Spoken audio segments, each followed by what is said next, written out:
Wouldn't you love to see one of these NFL owners, when somebody disrespects our flag, to say, get that son of a bitch off the field right now, out, he's fired. He's fired! The comments by US President Trump shows a disturbing trend in major sports and society. Football, basketball, baseball, whatever sport, from the onset has had racism as the constant force within the organization. Sports in the United States has undergone dramatic changes since World War II.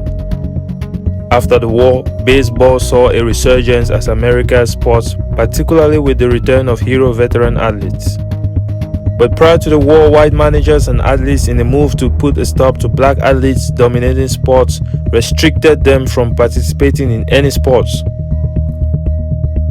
Jack Johnson's success becoming world heavyweight champion fanned white fear and jealousy. White boxers refused to fight a black man until 1935 when Joe Louis defeated Primo Carnera. Carnera was the personal favorite of then Italian dictator Benito Mussolini, who saw the boxer as a symbol of Italian strength, racial superiority, and a sign that the country would return to its Roman Empire glory. Joe Louis, fresh out of his 21st birthday, fell down dictator's champion with punches all over his upper body.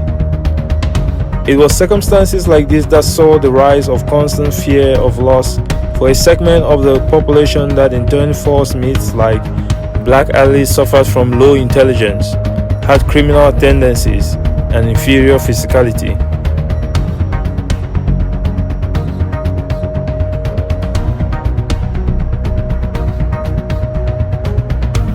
Views like Hugh Johnson's are still widely held today.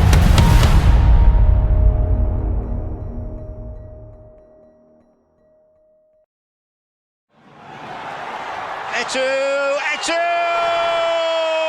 What a goal! Samuel Eto'o, let's hear it for him.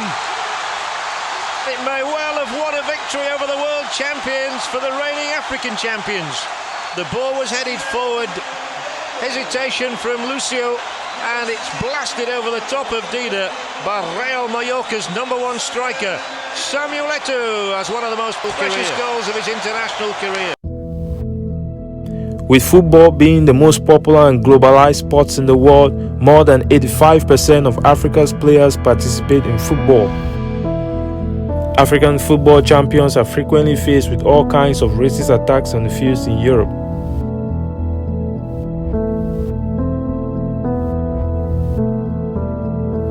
Samuel Eto'o, Mario Balotelli, Prince Boateng, Moussa Marenga, Antonio Rudiger, Raheem Sterling are a few examples of Africans getting the ugly hand of racism.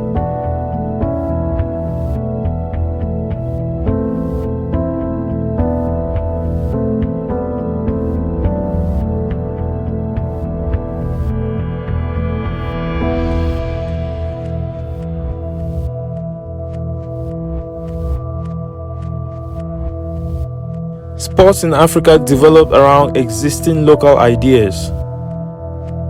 Sports provided a platform for Africans to consolidate strong national and, in many cases, Pan-African identity. Sports provided some nurturing ground for resistance against colonial and racist regimes on the continent. Soccer was quickly adopted, and with decolonization of the continent came that of the sport. Sports provided a platform for Africans to consolidate strong national and, in many cases, Pan-African identity. Sports provided some nurturing ground for resistance against colonial and racist regimes on the continent.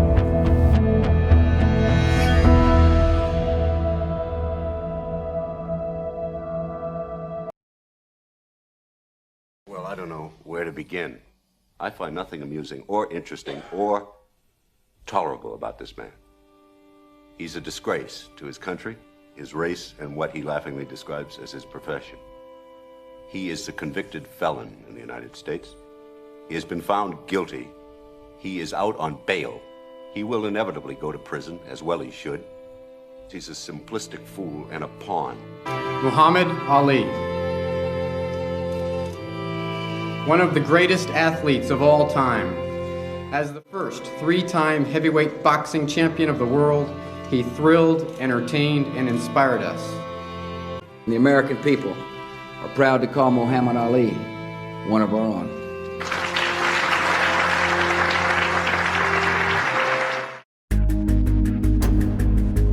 The influence that Muhammad Ali exerted over the draft system and Vietnam War showed the possibility of the sports legends taking a stand and reaching the goal of the protest. Has just refused to be inducted into the United States Armed Forces. He refused induction on the grounds of his religious convictions on war. The glorified heavyweight champion, Ali was suspended from the game for refusing to go kill.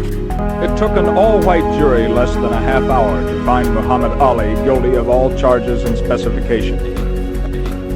He did not back down and pushed to use his platform to bring about the needed change. You my opposer when I want freedom. You my opposer when I want justice. You my opposer when I want equality. Civil rights leaders like Malcolm X and Martin Luther King connected with Ali to share in their collective cause. Muhammad Ali has just said, we are all victims of the same system of oppression. And even though we may have different religious beliefs, this does not at all bring about a difference in terms of our concern. And even though both Malcolm and Dr. King were later shot dead, Ali devoted much of his later years to protest evil and to right wrongs.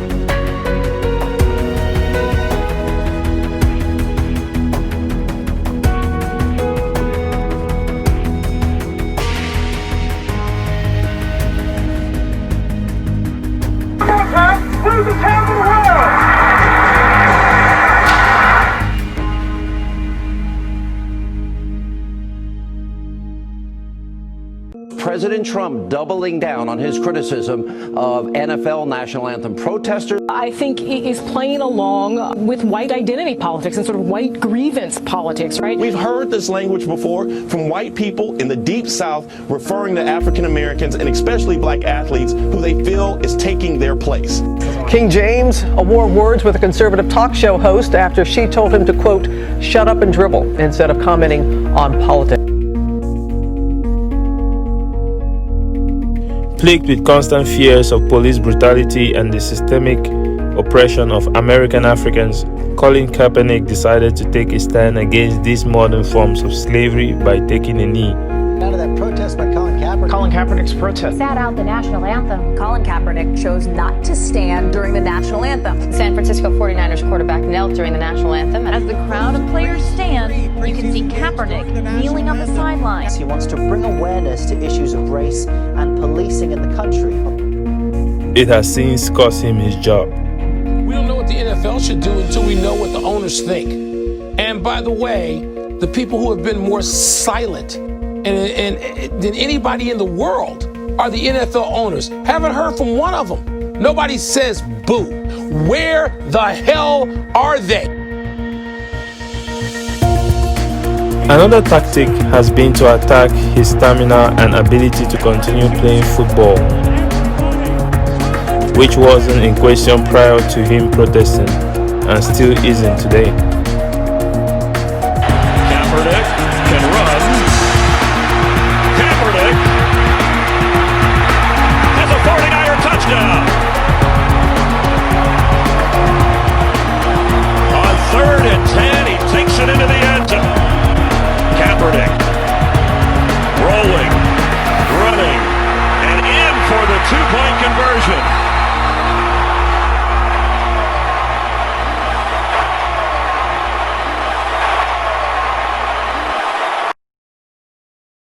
Look, NFL players, you want to protest, go knock yourselves out.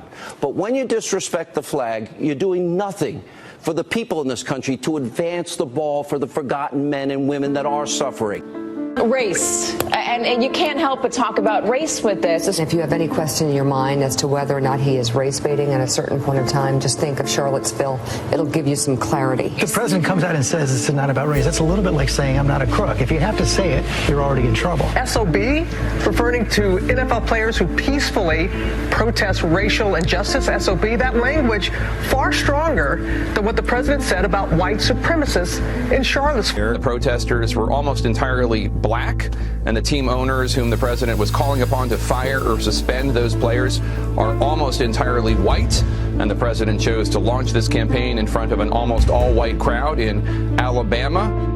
King James wore words with a conservative talk show host after she told him to, quote, shut up and dribble instead of commenting on politics.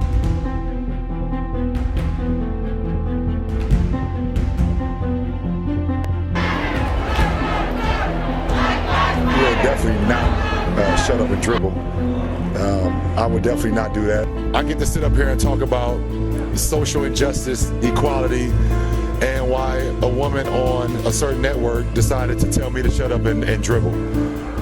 So, thank you, whatever her name is. It started with Colin Kaepernick, now it has spread, it has infected the league. So I would like to ask these players, what exactly are you kneeling for, and why have you chosen the flag and the anthem to do it?